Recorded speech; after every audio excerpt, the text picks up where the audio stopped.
BBC Sounds. Music, radio, podcasts. Hello, welcome to the Farming Today podcast. I'm Stefan Messenger. In today's episode, farming leaders react after their meeting with the Treasury over the inheritance tax row. They were arrogant enough to say, we've done all the thinking. We don't think we need to ask any more questions. So it was one of the most unproductive meetings that I've ever had in my 28 years as Chief Executive of the Town Farmers Association. More on that later. But first, what's the use of a land use framework? A working group's been set up by the Food, Farming and Countryside Commission, tasked with answering that very question in Northern Ireland, where much of the land is farmed on very short-term lets, known as conacre agreements. As part of our week of reports on land use, Helen Mark went to visit one of the group's members, farmer Will Fraser, from Cullybackey, County Antrim. So this is Lower Harpstown. It's an old beetling mill on the River Main outside Cullybackey. It's been in our family for a long time and we still keep it working to this day, generating renewable electricity from water turbines. Not working flat out today because the river's low, it's been quite dry start of February, but we're producing about 80-90 kilowatts at the moment. In total, over the course of the year, we produce probably enough to power most of Cullybackey for the year. We are a diverse rural business. We have farming, forestry, property, but the river is the lifeblood in terms of wealth creation and job creation.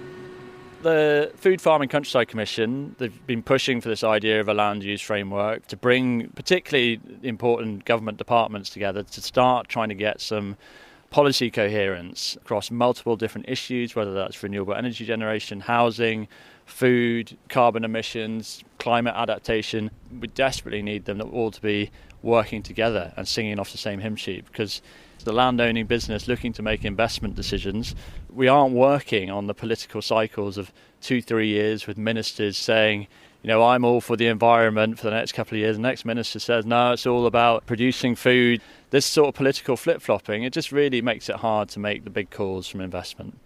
Why did you want to be part of it? I think it's an opportunity to affect change. Every year we see the challenges, whether it's down the river in terms of the water quality issues or the floods and the storms.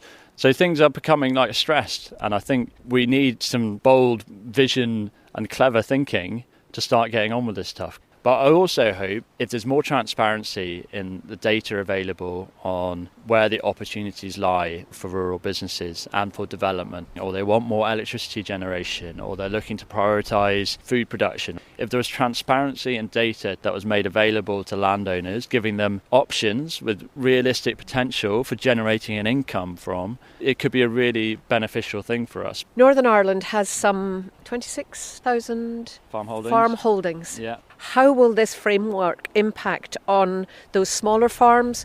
30% of our land in Northern Ireland is under conacre. There's no long-term investment plan into the land, into the soil, into the hedges and trees. There's a huge proportion of it which is sitting outside of the scope of long-term decision-making. And this is why we need a sustainable agricultural policy, the environmental improvement plan, the climate change plans, to allow those farm holdings to be investing in delivering some of the public goods which are so desperately needed, whether that's stacking smaller, more intensive enterprises back into horticulture, or field vegetables, or for woodland creation, or entering into other enterprises which support the rural economy. And the framework may help incentivise that. It will hopefully help create the policies which will incentivise that. Will Fraser. Next, MPs have recently been debating calls to ban bottom trawling in some parts of the sea. To explain, this is a method of fishing where weighted nets are dragged along the seabed to gather things like scallops, sole and plaice. A private member's bill seeking to ban bottom trawling in England's marine protected areas, or MPAs, has been introduced to Parliament by Labour MP Katie White. Destructive bottom trawling involves dragging heavy nets and metalwork across our seabed, destroying fragile ecosystems and habitats that take decades or even centuries to recover. As a fellow member so aptly put it to me, it's like ripping up an orchard to pick an apple. Just 1 or 2 trawls over an area can decimate the seabed for up to 5 years. And alarmingly, this is happening right now across our marine protected areas, zones specifically we've designated to safeguard and recover biodiversity. Well, according to the Marine Conservation Society, bottom trawling is currently forbidden across 5% of the UK's MPAs and only in inshore waters less than 12 miles from the coast. A wider ban in all protected areas is something conservation charities have been calling for some time. But Michael Kaiser, Professor of Fisheries Conservation at Heriot-Watt University in Edinburgh, argues that it's not the right approach. One of the things to remember is that these grounds are trawled year after year and they continue to produce fish in a profitable way. So if bottom trawling was having a major negative impact on those ecosystems, they would stop producing fish. But bottom trawling does damage the seabed. You do accept that? Absolutely. This is very heavy equipment. Organisms on the seabed will be killed or damaged and modification of the habitat will occur. But the important thing to remember is that those effects will vary depending on where that activity occurs. So in some cases they could be long-lasting, but in other cases they could be relatively short-lived, and the animals that live in those environments can be quite resilient to trawling. People will say, though, that surely the point of protected areas is to act as a sort of wildlife reserve for sea life, and if the fish and other wildlife flourish there, then the fishing industry will benefit elsewhere. It's important to understand that marine protected areas come in a variety of different types and configurations. One very extreme end, we have what are called no-take zones, and from these areas all extractive activities are excluded. And these are designed to be areas where the natural system returns to something approaching its former state. But many of our other marine protected areas are designed specifically to protect either a particular habitat type or a particular group of organisms. So, for example, some of our marine protected areas are only specifically designed to protect seabirds, and so activities like bottom trawling are considered to be compatible with those areas because they do not directly affect the seabeds. But even if they're designated for seabirds, isn't it all linked? Those birds are dependent on a thriving ecosystem below the waves for food. It's absolutely true that there are connections throughout the marine ecosystem, but our marine ecosystems are very complex. And so the linkages between the effects that bottom trawling causes and, for example, seabirds are not necessarily that directly related. Isn't part of the problem, though, that we don't really know how good our seabeds used to be? They've been through centuries of trawling, and we're coming at this from a point where we can't really quantify the damage and what might return if we left it alone.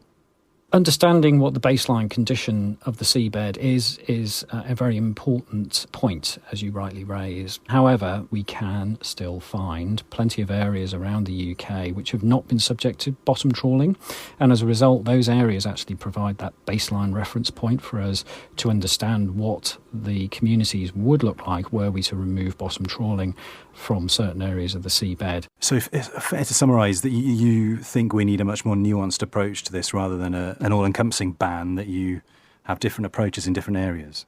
Absolutely. Trawling should be removed from certain areas of the sea.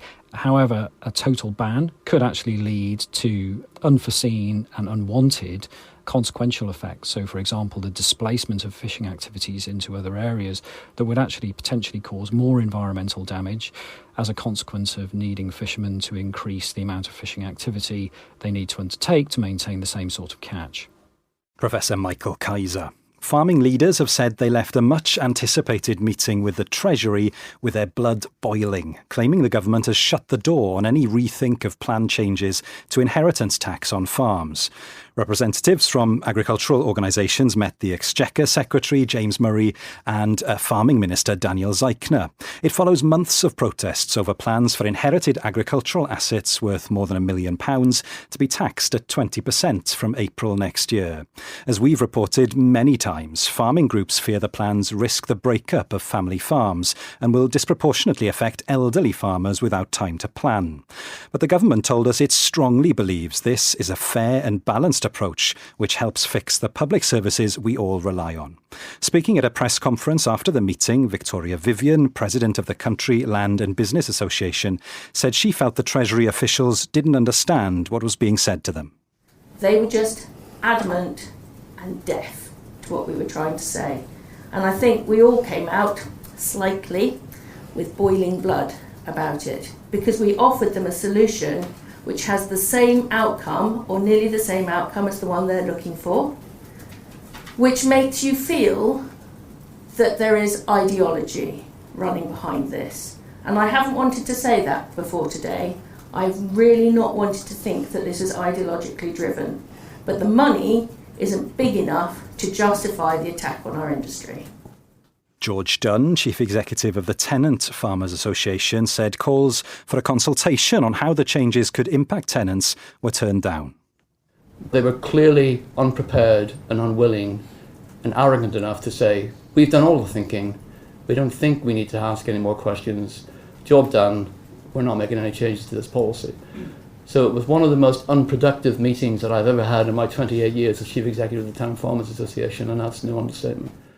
Well, Tom Bradshaw, President of the National Farmers Union, told me they'd presented what they felt was a viable alternative plan. Our proposal was around clawback, so that if I inherit a business and I continue operating that business, then we don't pay the tax. But if I inherit that business, and let's say it's a farm, because that's what we're representing, if I decide I'm going to cash that asset in, it's then that I potentially become a millionaire and I should pay the inheritance tax that other people should pay. So it's very much about having a period of holdover, a clawback period of 7 years, where if you sell the farm in that period of time, then you will pay the tax at the full rate.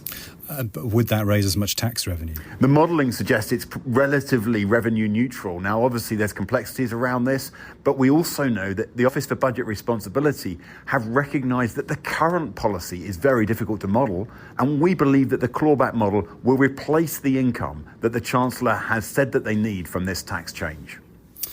The government argues they have already offered exemptions, as you say, the ability to pay back over 10 years interest-free, the fact this tax is half the rate of standard inheritance tax, and so on. I mean, what's very clear is that they haven't modelled the affordability of this tax. I asked directly whether they've looked at how the debt can be serviced, and it's clear to me that they haven't. Now, that's very, very concerning, because we know that for many farms, this would be their whole profit for that 10-year period to pay the inheritance tax bill. Now, how does that then encourage investment in food production, investment in mitigating our environmental impact, in the infrastructure of the future? It feels to me like the government have taken food security for granted.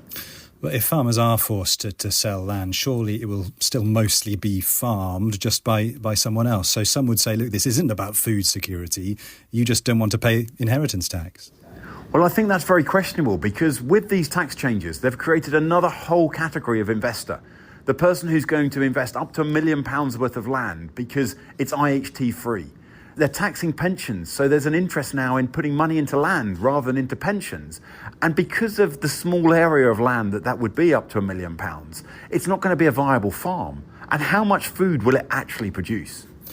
You say the reaction from your members will be one of fury. Is that a threat? It's not a threat, it's a reality. There are some people that are caught absolutely in the eye of this storm that were relying on the government to listen. And the government today have shut the door. And what do you anticipate happening next? Do you support those farmers who are calling for more direct action? There's only two ways through this, and I've been very clear on that from the start. Public support is absolutely essential, but also backbench Labour MPs. They've got to have the permission to raise their concerns with the Treasury, with the Prime Minister. And the more direct the action gets, the less likely it is that those MPs are going to be willing to raise their genuine concerns. We've got right the way through to the finance bill in the autumn, and it's only then that the decision is actually made. Tom Bradshaw from the NFU. And that's all we have time for. Thanks for listening. I'm Stefan Messenger. The producer was Heather Simons. And Farming Today is a BBC Audio Bristol production.